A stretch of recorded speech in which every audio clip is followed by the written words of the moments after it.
અમારી આ ચેનલને સબસ્ક્રાઇબ ના કરી હોય તો આ લાલ બટન દબાવીને સબસ્ક્રાઇબ કરો અને સાથે સાથે આ બેલનું આઇકન પણ પ્રેસ કરો જેથી તમે અમારા વિડિયો જોઈ શકો સૌથી પહેલા।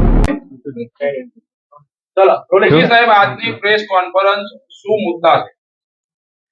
ભારતીય જનતા પાર્ટી દ્વારા સદસ્યતા અભિયાનની શરૂઆત થઈ ગઈ છે। દેશના વડાપ્રધાન નરેન્દ્રભાઈ મોદી સાહેબથી આ સદસ્યતા અભિયાનની શરૂઆત થયા બાદ ગુજરાતની અંદર માન્ય મુખ્યમંત્રી શ્રી ભૂપેન્દ્રભાઈ પટેલ CR પાટીલ સાહેબથી આ શરૂ કરી અને આજે જિલ્લાની અંદર આ પ્રાથમિક સદસ્યતા અભિયાન માટેની આ પહેલી બેઠક યોજાઈ। એની અંદર આજે મને પ્રાથમિક સદસ્યતા અભિયાન તરીકે મને સભ્ય બનાવવામાં આવ્યો છે અને એની સાથે અમારા સૌ ધારાસભ્યોને જિલ્લાના સદસ્યતા અભિયાનની અંદર સદસ્ય બનાવ્યા છે।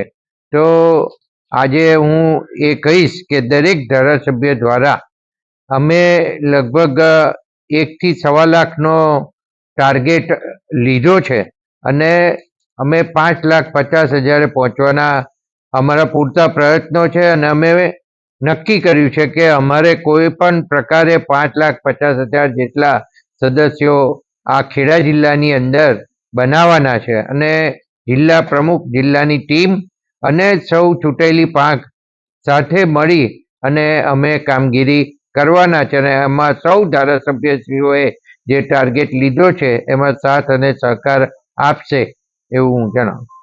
અજયભાઈ, આજની પ્રેસ કોન્ફરન્સ શું મુદ્દો હતો?